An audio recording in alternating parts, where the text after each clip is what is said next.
Hello friends, എല്ലാവർക്കും പുതിയ വീഡിയോയിലേക്ക് സ്വാഗതം. നമ്മളിന്ന് ഇവിടെ തയ്യാറാക്കാൻ പോകുന്നത് മുട്ടക്കറിയാണ്. പലതരത്തിലും മുട്ടക്കറി ഉണ്ടല്ലേ. അപ്പോൾ ഇങ്ങനെ എല്ലാവരും ഒന്ന് ട്രൈ ചെയ്ത് നോക്കണം. ആദ്യം ഒരു പാൻ വെച്ച് കൊടുത്ത് അതിലേക്ക് ആവശ്യത്തിന് എണ്ണ ഒഴിച്ച് കൊടുത്ത് മുട്ട പൊട്ടിച്ചൊഴിക്കാം. ബുൾസൈ ചെയ്താണ് എടുക്കേണ്ടത്.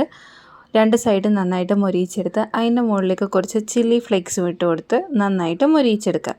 അത് മാറ്റി വയ്ക്കാം. അങ്ങനെ ഞാൻ 2 മുട്ടയാണ് ഇവിടെ ബുൾസൈ ചെയ്തെടുത്തിരിക്കുന്നത്.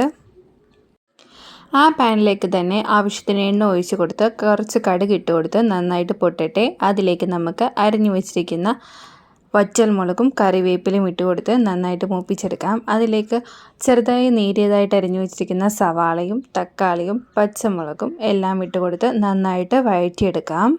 നന്നായിട്ട് വഴന്നു വന്നതിന് ശേഷം തക്കാളി ഇട്ട് കൊടുത്ത് നന്നായിട്ട് വഴറ്റിയെടുക്കാം. നന്നായിട്ട് വഴന്നു വന്നിട്ടുണ്ട്. ഇതിലേക്ക് ഇഞ്ചി വെളുത്തുള്ളി ചതച്ചതും ഇട്ട് കൊടുത്ത് നന്നായിട്ട് വഴറ്റാം. ഇതിലേക്ക് നമുക്ക് മസാലകൾ ഇട്ട് കൊടുക്കാം. 1/4 ടേബിൾ സ്പൂൺ മഞ്ഞൾപ്പൊടി, 1 ടേബിൾ സ്പൂൺ മുളക് പൊടി, 1 ടേബിൾ സ്പൂൺ മല്ലിപ്പൊടി, ഉപ്പും ഇട്ട് കൊടുത്ത് നന്നായിട്ട് പച്ചമണം മാറി വന്നതിന് ശേഷം നമുക്കിതിലേക്ക് ആവശ്യത്തിന് ചാറിന് ആവശ്യമായ വെള്ളം ഒഴിച്ച് കൊടുക്കാം.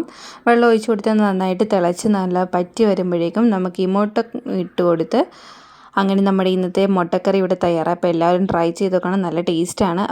അപ്പോൾ നമ്മുടെ ചാനൽ സബ്സ്ക്രൈബ് ചെയ്യാതെ ആരെങ്കിലും കാണുന്നുണ്ടെങ്കിൽ ചാനൽ സബ്സ്ക്രൈബ് ചെയ്യാനും തൊട്ടടുത്തുള്ള ബെല്ലൈക്കൻ അമർത്താനും നിങ്ങളുടെ ഫാമിലിയും ഫ്രണ്ട്സിനൊക്കെ ഷെയർ ചെയ്യാനും മറക്കരുത്. അപ്പോൾ ഇനി അടുത്ത പുതിയ വീഡിയോ ആയിട്ട് കാണുന്നവരെ ബൈ.